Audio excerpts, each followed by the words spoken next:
Hello, everyone, and welcome to Locked On Flames.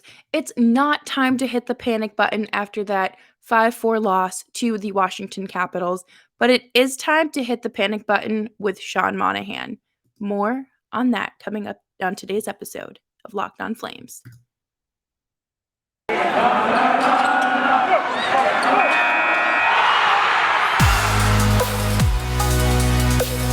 You're Locked On Flames, your daily podcast on the Calgary Flames. Part of the Locked On Podcast Network, your team every day.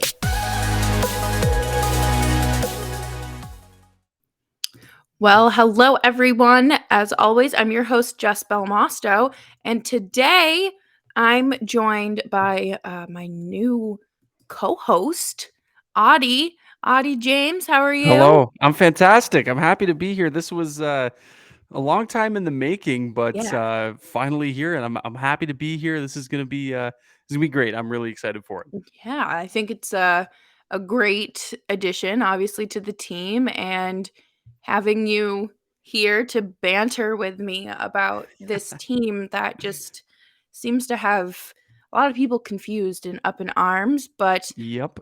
Social media will be your first indicator for that.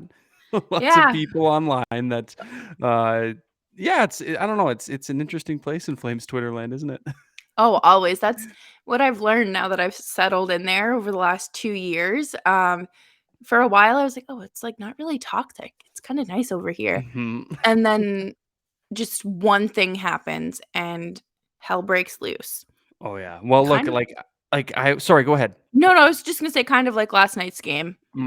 Oh, definitely. Yeah. Look, like I was gonna say, like for me, like after moving here, after being from Ontario, just outside of Toronto for so long, and coming Mhm. here, I didn't immediately start covering or following the team as closely. And then when I did, I started to, like you, get more onto the Flames Twitter side of things. And holy cow, is it ever? It's a place. We'll just say it's a place. If you're not part of it, then I don't know if you want to or not. It's it's Yeah, it's it's much like any other fan base, I'd say. it is, and I appreciate, the good eggs on there, but, Mhm. oh, if you just rile up the wrong person, it's the end of the world. Yeah, no, absolutely, and especially like you mentioned, after a game like last night, a game that wasn't terrible, but also Yeah. wasn't great. There were some things that definitely weren't good, but look at the right now the team in their last 17 games, the team's 14-2-1.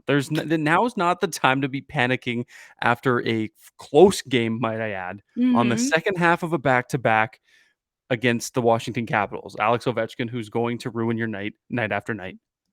Right, and that's the thing is, like, I understand that this team has kind of been bad for so long that it's so easy to just, like, hit the brakes and just, everything goes into shutdown mode like it's the end of the world, but it's Mhm. not. No. Like you said, it was second half of a back-to-back and against a pretty competitive team that is just, they're always gonna get under your skin no matter what they do, and they did. They did last night. Yeah. Well, they're gonna make you earn your wins too, which I think Mhm. Calgary. I don't think a lot of people will say or use the term like took for granted. I don't know if that's the mindset to have.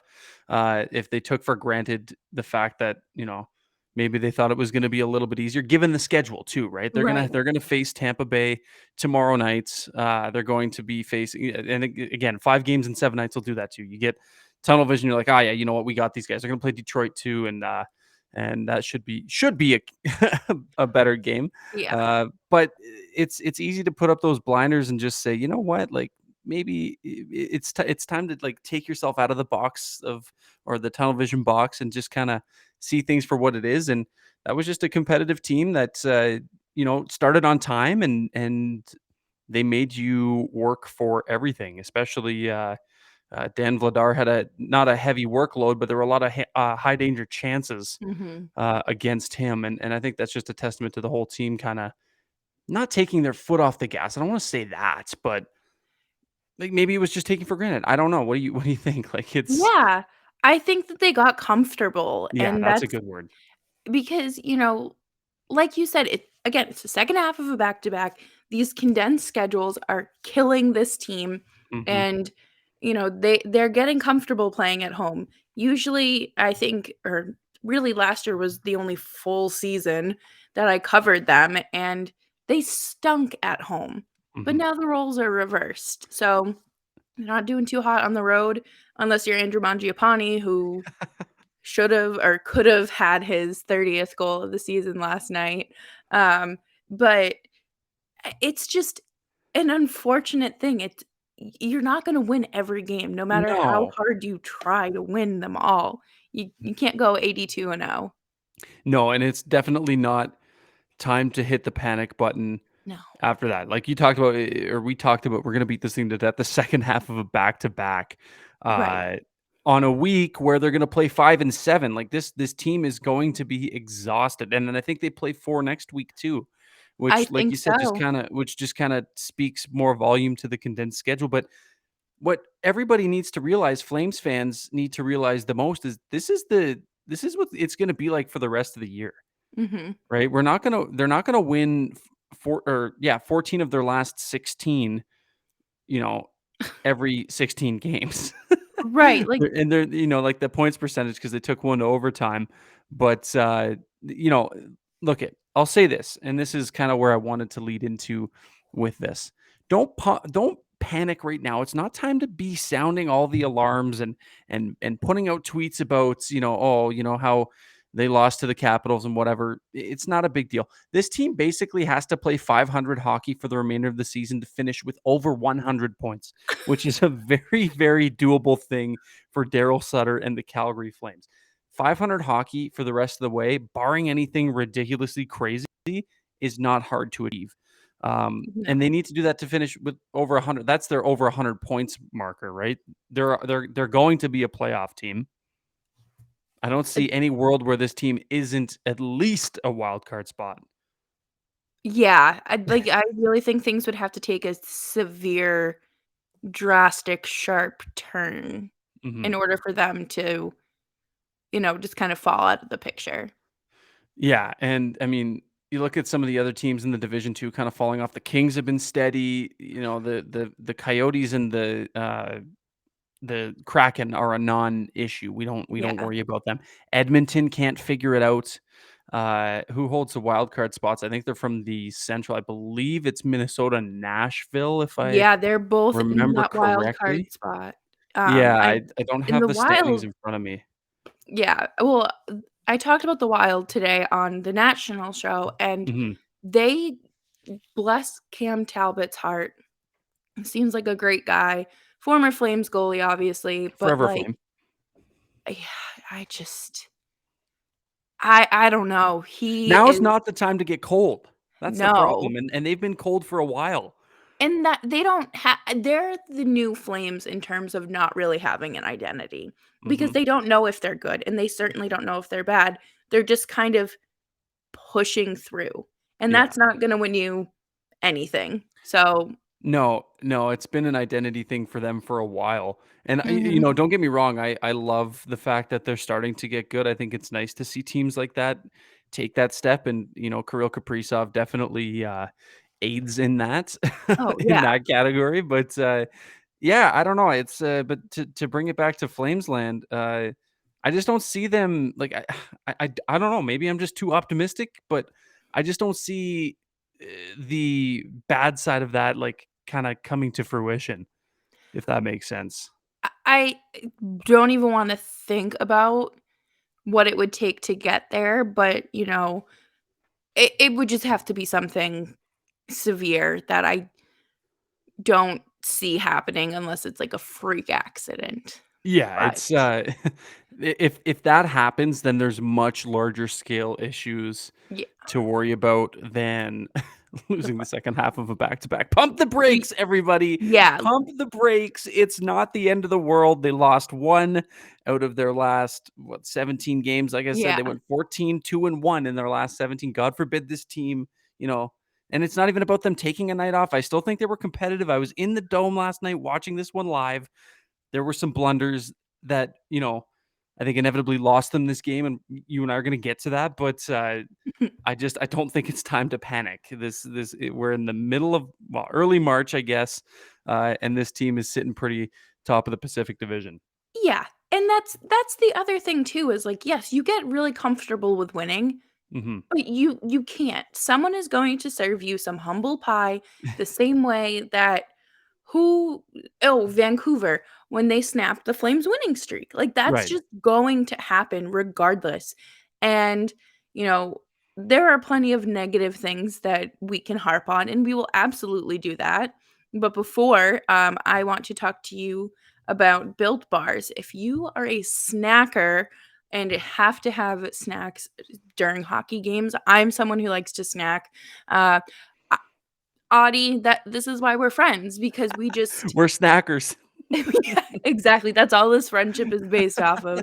But, Built Bars are a delicious tasting protein bar that don't taste like a protein bar. They are covered in 100% chocolate, and they have marshmallow puffs as well, and they're the first ever protein-infused marshmallows, which I think is pretty cool, and you can check out their variety of flavors on built.com and get yourself a variety pack or stick to your favorite and, get that 15% discount when you use promo code LOCKED15 at built.com.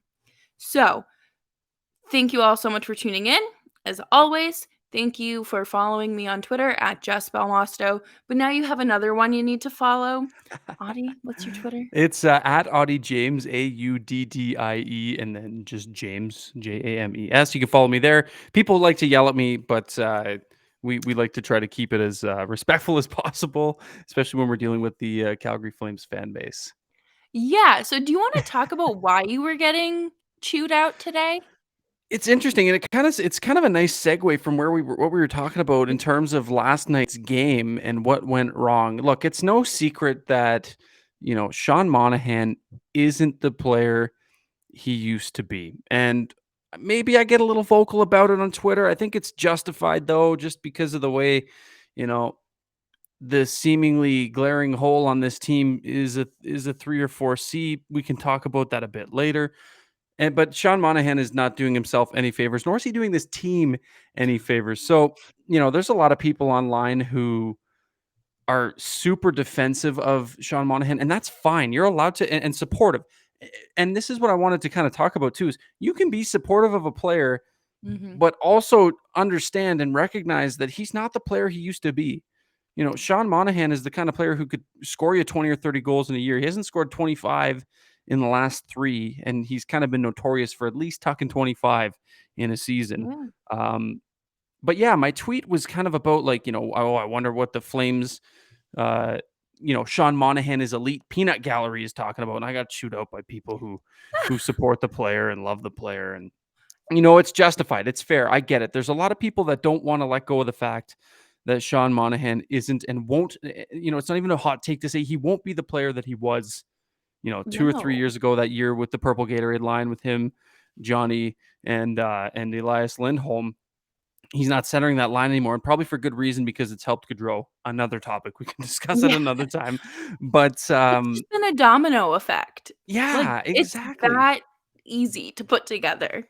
Yeah, you look at a lot of people like to put weight on analytics and advanced statistics, and that's fair because it can tell you a lot. It can complement what the eye test says, um, and it's not great. Like he's the analytics definitely don't make him seem as bad as the eye test. This is one of the rare situations, Jess. I don't know if you would agree with me that the eye test, I think, kind of makes it seem like the analytics are wrong in a way that the analytics make him look better than he actually is.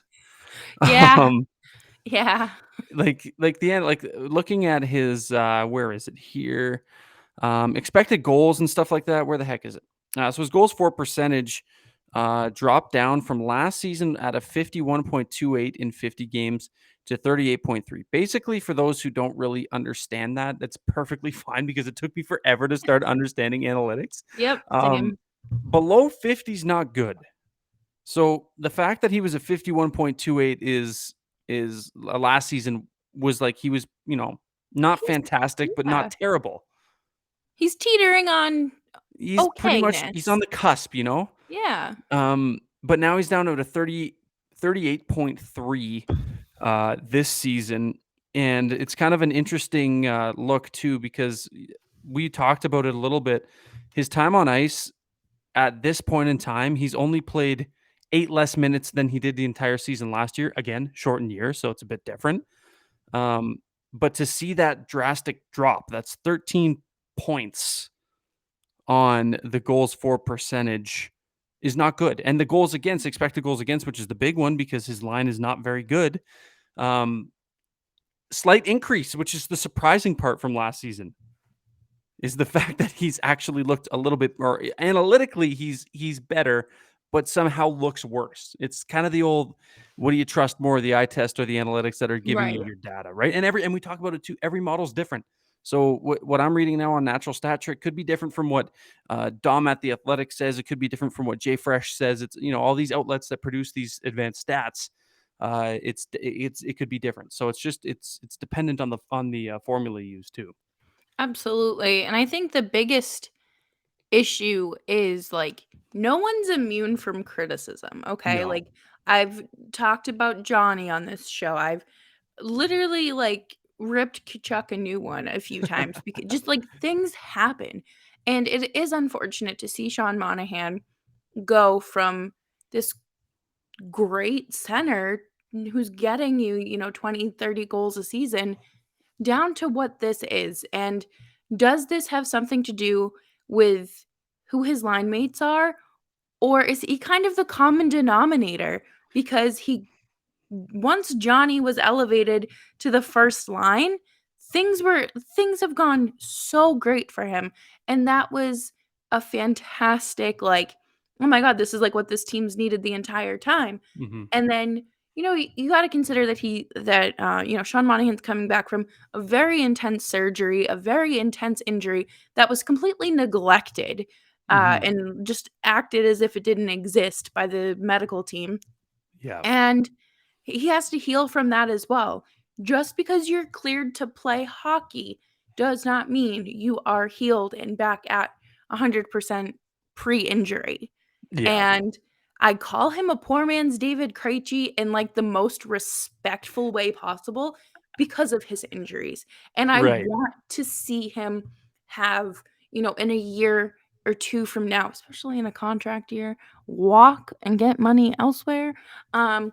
But like to have him be fully healed and get that close to 30 goals again. But I don't know if that's possible. Yeah, you know what? I think the ship has sailed. Like it's a little bit beyond at least in Calgary, I'm not saying that ship has sailed career-wise. Like what is he, 27? Like he's He's still 26. Yeah. 26. Yeah, 26 years old. Like he's not father time is not catching up to him anytime soon in terms of career wise. Like he's not on the tail end of his career by any stretch of the imagination. And maybe it takes a year to uh, I don't want to say like load management, but like maybe he needs to rest a little bit more. Maybe you got to throw him on the LTIR and just get healthy. But the fact of the matter is, the way he's performed the past 2 or 3 seasons with Calgary is, it's concerning because you got to think about the money too, and you got to think about Yep. next season. And that's kind of what I was trying to drive home with Flames fans online. And it's not an easy conversation to have because there's so many people who still think that he can kind of be that guy, right? And who knows? I hope that I'm eating crow Right. in a short amount of time, and hopefully he goes on a tear when this team makes the playoffs, or maybe he's a trade piece that you bring another piece in. But he's clearly the replacement that needs to be made, especially with the emergence of Adam Ruzicka, who's basically stolen that third line role. Look, at the Ruzicka line last night was pretty much used as the second line, Mhm. which is kind of nice to see them get some offensive zone starts. And they played more. They played actually 2 times. They had 2 times the amount of double, is what I'm trying to say, the amount of ice time as the Lucic, Dubé, and Monahan line. And another thing to consider too is Daryl actually benched that line for the last 8 minutes of the second period, and I don't think they Wow. played. I don't think they played. They were very limited in the third period as well. I definitely don't think they had any defensive zone starts, which would make the most sense. You're probably Yeah. going to put the Backlund line out there for that. Yep. Um, Oh, but look, do I hope he proves me wrong? Absolutely, I do. Do I still appreciate the player and the person? Absolutely, I do. right. Is he a fit for this team anymore? Absolutely not. I think this time is up, and I think it's truly time to consider what you're going to do with him beyond this year. Right. And we don't want any like, we're not waiting for anyone's downfall here, like, No, and that's the thing is when you criticize a player for not doing well, especially if I say 26 as if it's old, that and I'm 26, I was gonna say like I'm an like older 26 in player, June. like, he's entering his, like, supposed, like, prime, Yeah, and, like, no one wants to see this guy hang up his cleats, his skates at 26 years old or 27 next year and not get another contract. no. No one is rooting for that.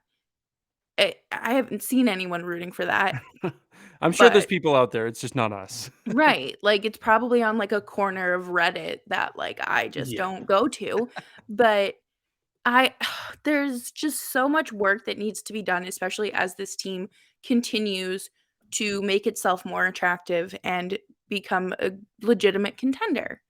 So, yeah. Sean No, I Monahan, if wholeheartedly agree. yeah, He's you the odd gotta one out. leave. He's expendable, and that's the unfortunate part about it. And it probably won't come via trade because he's got 10 teams he can't go to, and you're going to have to pay a team to take on Yeah, the 6.375 for the remainder of this year, and then the full 6.375 next year, in hoping he turns it around.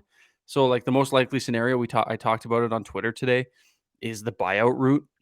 I yeah, broke down what the savings would be, like what it would be like if they buy him out in the summer. What would the savings be next year immediately, which would help with re-signing people like Gaudreau and Kachuk and Mangiapane and Shillington. hmm, yeah, Kind of pivotal people that you don't want to lose. Like if I'm gonna say, right. we keep Sean Monahan, but we lose Mangiapane and Gaudreau, and Kachuk signs his $9 million qualifying offer I and would leaves. throw up. I'm going with launching Sean Monahan to the moon, and I mean I that in the will most respectful way slingshot possible. him to the moon. I will drive him to the Calgary airport and buy him a coffee before he boards his flights if Yeah, it like means we keep Sean or Johnny Gaudreau and Matthew Tkachuk and Mangiapane. oh my god, It can yeah, be done. Look, I don't want to say it can't be done with him. It can be done. It can be done. There's plenty of articles and great people out there that have shown you the mathematics behind it and how they can make it work. It can be done. It's just really tight when you got that boat anchor of a contract. right, like, there's not a lot of wiggle room there, No. and that's why someone a few weeks ago tweeted that there should be a buyout window during the season, because there are unfortunate incidences where things happen. Yeah. You got bad contracts, you got players that Right just suck. before the trade deadline, open a buyout window so that teams can go on a run. Or let me introduce you to this thing that the MLB does. It's called the luxury tax. Right, like, I Like was the just talking luxury about tax would be so freaking nice in the NHL. You have no idea. oh, I would yeah. love a Ugh. luxury tax, but I digress. It's not a thing that's coming anytime soon in the CBA No. whatsoever. But yeah, that's my little rant and 2 cents on Sean Monahan. The guy's great. He's done a lot for this city. He was the centerpiece for a long time here, Mhm. drafted out of the OHL from Ottawa. I watched him play for the 67s when I lived there for a long time.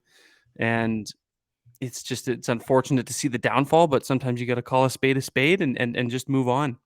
Yeah, and it's unfortunate, but it happens, and it's at the end of Mhm. the day, this game is a business. Yeah. We become emotionally attached to players, and, well, I had my first heartbreak at 8 years old when Nomar Garciaparra was traded from Oh, Boston, so, like, I none of this can hurt me as much as that hurt me, but mine was the Roy Halladay trade to Philly oh, when the Blue Jays sent him or no, was he? Was he traded? I think he was traded. Yeah, I don't think it was. Yeah, I I don't think know. he I was was. pretty young, but either way, I was like growing up just a diehard Roy Halladay fan, and God rest his soul. Um, yeah, it was heartbreaking for me. That was my Yeah, first true sports heartbreak was him, and right. oh, it is what it is. Hey, it happens though. You get it. That's passion, right? We love to see passion Exactly. in our fan base. This fan base is so passionate.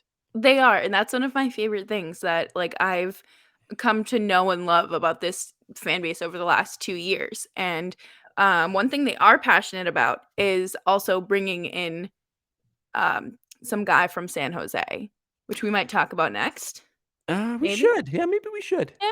Alright, so, stick around for that. Okay, so, this trade deadline is in, what, 19 days? Something like that? I think? Less, Less. less, less. We're looking at 12 days. 12. Oh, good. See, this is why I don't do math. 12 Mental days. math. No, we're don't. It was 2 weeks from Monday. Oh, wow. So on the 14th, which will be this coming Monday, it'll be a week away. Trade deadline is probably my favorite time of year. I love it. It's I so love the chaotic. movement. It's a lot of moving pieces, a lot of like refreshing the timeline and just waiting for the Elliot Friedman tweets Yep. to see who's going where, who's going to report it first. That's everybody's biggest thing. Hey, all the insiders, Yep. who's reporting it Who's first. If you got can it? report it first, that's a lot of clout on trade deadline day. That's, like, my favorite thing about, free agency day too is, Yeah. just watching NHL Network or TSN, like, if you get that illegal stream, here in Yeah. America. Just, watching them all sit around the table and then, one of them gets a phone call and they're like, "Oh, I gotta take this," because it's Yeah. the trade going down. It's a GM calling or an Oh agent yeah. calling, Yeah. and then It's seconds later, it's broke.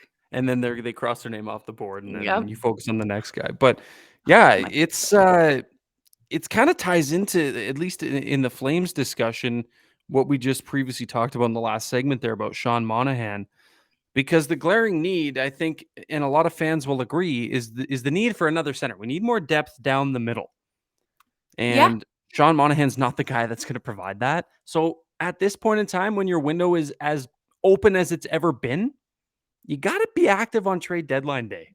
exactly. Like, this window is open like it is on, like, the first day of spring. Like, it's Hmm. time. Like, do that spring cleaning now, Yep. and your problems will be minimal down the road, and Hmm. oh my god. I always forget who says these things, but it was a player and they were asked in an article, like in an interview, "Oh, like would you consider coming to Calgary or like do you consider Calgary like this competitive team?" And this was a few years ago. He was like, "When your first line center is Sean Monahan, you have nothing to talk about." And I was like, "Oh, And okay. whoa, Thank you very much." yikes! Well, I hope whoever that player is now has their mind completely changed about the way this team looks and the way they've been Right. playing lately. Um, Right? I'll woo, have to find it that's because some heat. I was just like, "Oh my god." Like, I can't believe you like, I know that you guys are, asked to be more personal and, like, personable and whatnot, but I alright. love that though. I do love that. Yeah. I do love that kind of pettiness. Oh my god. But yeah, the glaring need for a center, and I'm gonna, if it's okay with you, I Yes. have a couple names that I would like to run by you because in my free time, what I like to do is just nonstop think about how this team can improve. And I Okay. find myself using the armchair GM tool on Cap Friendly more often than not, just trying to trying to make things Yeah. work out and make this team a little bit better. And so some names that and look, I know a lot of Flames fans want the Giroux, the Hurdles, those kind of big name centers. I don't think that's happening unless you can somehow miraculously get rid of Lucic and get rid of Sean Monahan because the money just don't work. Yeah. By the time That's like, trade what, deadline rolls up, $12,000,000 right there. exactly. And by the time trade deadline rolls up, the Flames are going to have a whole whopping 800 and something thousand dollars accrued to Oh, use on trade man. deadline day. So in order to get yourself better, you're going to have to move money out. Yep. Now, that is why I think they're probably going to make quick business early. I think they're going to want to do Brad's going to have the phone going early, and I don't think they're going to be waiting around because I think that I have this sneaky suspicion that Treliving knows exactly who he wants and what he's going to pay for them because it's a buyer's market, Yep. right? Lots of teams are selling, but not everybody's not everybody's going to buy. No. Like the whole Sherratt thing, right? The Flames are linked to Ben Sherratt. Analytic, not great. No. Not great. No. But from what I understand and from what I hear on Twitter from the blue check marks is that Brad's like, you know what? I'll just wait. I do not want to pay what you're asking. And I think a lot of teams are going to have that leverage. So I think the Calgary Flames need to target one guy from Seattle. He plays center. He's better than Sean Monahan, and he makes significantly less money than Sean Monahan. And I'd love to see Callie Yarncroc as a member of the Calgary Flames come trade deadline day. An immediate upgrade in every zone from Sean Yeah. Monahan. He's got speed. He moves the puck well. I think he's got something like, I don't have the stats in front of me, 12 or 13 goals this year, kind of floating in I'd and be around there. sold that he has speed. Right. He can skate. He can skate and he doesn't have a bunged up hip. I know that's not Sean's fault, but he can skate. I think Seattle's going to be selling. Yeah. They've made that pretty clear. I'd be very interested to see or find out if Seattle is on Monahan's 10-team no movement clause. Because if not, then you might have something there. You might be able to send him on. And again, you're going to have to pay. But this is like best case scenario so that you don't have to face any buyout penalties in the summer with him. You could probably package him up. You're going to have to give up a probably B-level prospect in like a second. And the best thing about that is that the Calgary Flames have 2 of those this year. Thank you, Sam Bennett. And thank you, Florida Panthers. Yeah, So seriously. I think if they're going to go after a center, I think it's going to be Callie Yarncroc. I wouldn't hate that. I think that, like you said, it's an obvious upgrade. And not much would be a downgrade. Let me tell you right, that. like it's pretty hard to downgrade from that. But, if I don't know, I think, obviously the line mates are an issue too, but like Right. there's only so much you can do with that. But maybe a stronger center would kind of push these guys to play a little better. But yeah, I wouldn't say no. And I'm telling you right now, I'd throw him right away on the 4th line. Yeah. Because Ruzicka has earned the 3rd line minutes, and I think Daryl's seen that. And Yeah. until otherwise, like I think that the Flames have a good thing coming up here with Ruzicka, and I don't think anybody is really ready or knows it yet. I just think that this kid is going to be an absolute stud. But to the point on Yarncroc, yeah, it's not much is a downgrade when you're looking at who he'd be replacing. But you got a good point about the line mates, and that's why I want to bounce another idea off of you. Ooh, okay. Because the Flames have also been reportedly interested in bringing in a 7th D. And, there's been some names floating around. Obviously, Ben Sherratt is one. And as much as the analytics side of Twitter and hockey does not like him, he's not a 7th D. He's a little better than a 7th D. Yeah. So I don't think that that's the 7th D kind of, and I'm not breaking up Goodbranson Zadorov right now either. I apologize to them because I was so hard on them, but I'm not taking them out because they've been playing hot. But I wonder what the acquisition cost would be if you went to the Chicago Blackhawks and said, we want to make a deal that acquires both Calvin DeHaan as your 7th D Okay. and Brandon Hagel, who will be this year's Blake Coleman at the trade deadline, who, might I add, is not a pure rental because he still has another year at 1.5. Yes, $1.5 million next season and this season. But the thing is, the acquisition cost to bring in Hagel and DeHaan on a rental, plus DeHaan makes a lot of money. So this one, in this trade scenario, you have to involve a 3rd team. So you're already paying more in the sense that you're going to have to give Arizona a pick for taking on 50% before Chicago 50%, right? Because you can only retain a salary twice. But yeah, I don't know. What do you think? Like I Brandon don't Hagel, he plays the wing, so you're not getting your center down the middle. But if you can somehow find a way to get Dylan Dubé going down the middle, or maybe you keep Monahan in this scenario, and you can move other money around and out, it I gives you depth. Yeah, I don't hate it, and, you need that depth heading into the playoffs. I Mhm. think that secondary scoring is important year round, but if you wanna win a championship, you gotta score those goals, and, I would say that the defense is fine right now. I think that everything's looking good there, um, unless something happens, but again, we're Yeah, not thinking about barring that. anything crazy, yeah. Yeah, like, it's just I think we need to get everybody kind of, like, on the same page again Mhm. Mhm. and get those wheels turning because it's obviously slowing them down right now, and if you can bring in a guy who is gonna score you goals, like, why wouldn't you?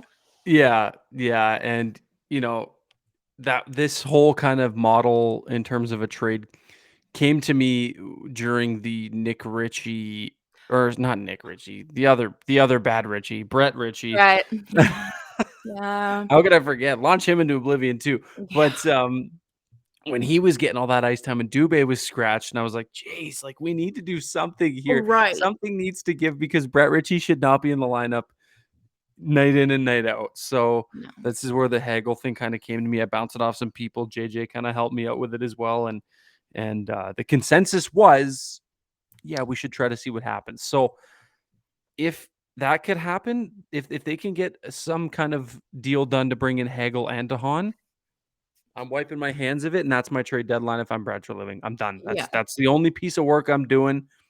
Maybe something for depth. I don't know, like another eighth yeah. or ninth defenseman, but that's it. Right, like, I think you made a good point, like, he moved early to Mhm, get to Foley. He knew that he wanted this guy and that Montreal wasn't gonna say no, mhm. and I'm glad because we did We the love Tyler Toffoli. we do. We are big Toffoli fans, and then, I think that there is, like, just that one final move Mhm.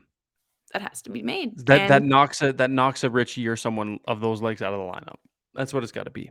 it has to. It's not Brett Ritchie, again, provides nothing to this team. He Yeah. I don't know.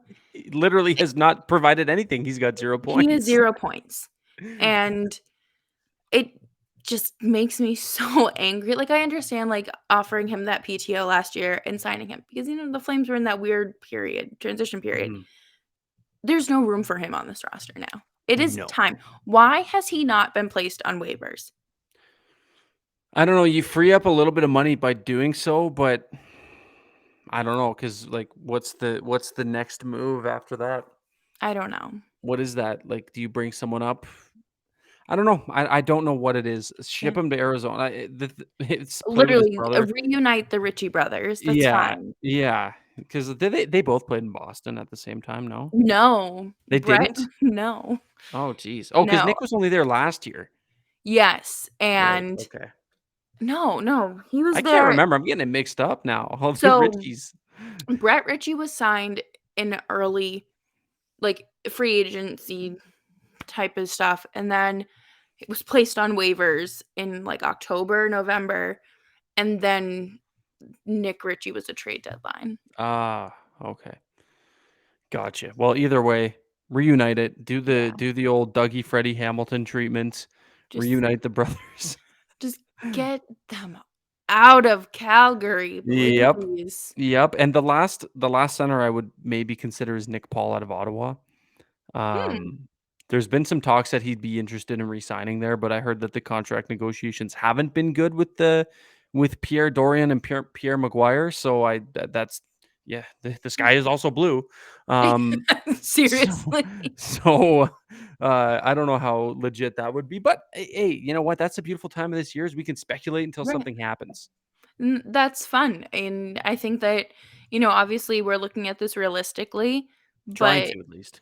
yeah, we're like, you can only do so much, and, you're not, you didn't go to general manager school, No. So, I think that you're making better decisions than probably some of these guys would make. So I just think that, I don't know. I like to think that I know what I'm talking about.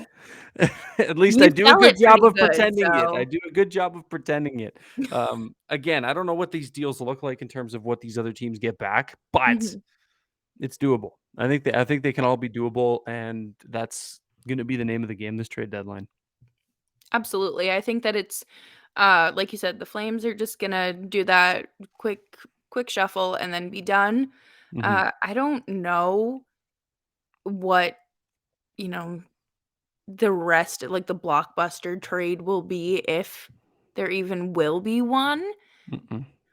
But I I'm mean, not confident that. Well, Giroux will probably be a yeah. decent one if Hurdle ends up saying he's not going to resign. That'll be probably King's I ransom.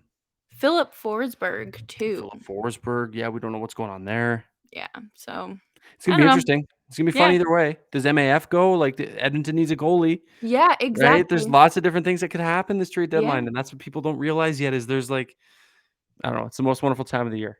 It is, especially when your team isn't in like I almost said in the flames of trade deadline hell, but, Yeah, yeah. like, No, we're we're really not buying. this We're year. buying. We're gonna be a Yeah, buyer. When was the last time we could have been a buyer? it's been a while. Yeah, So, if any GMs are listening, 'cause, this is obviously your number one podcast, definitely, like, hit us up for front office advice. consultants. Yeah, we can help Yeah, you out. we're great. Um, just have to send us, like, on vacation That's it. and, like, buy us a house or Give us something something. good. Yeah, exactly. So that is it for today's episode. Do you have anything else you'd like to add? I think we hit it all. Honestly, Yeah. I think that's all I wanted to bring up. I just Yeah. wanted to make sure I got my trade pieces in there because as you can tell, I'm very passionate about trying to do something this trade deadline. Yeah, no, and I hope that, we can come back in little less than 2 weeks and say, "Voila, Yeah, look." here we go. Yep. And thank you, everyone, for tuning in to today's episode of Locked On Flames. As always, you can follow me on Twitter at Jess Belmosto and Auddie at Auddie James. And you can subscribe to his podcast as well with his wonderful co host, JJ, and that is the Barn Burner Pod. You subscribe to this show if you want, subscribe on YouTube.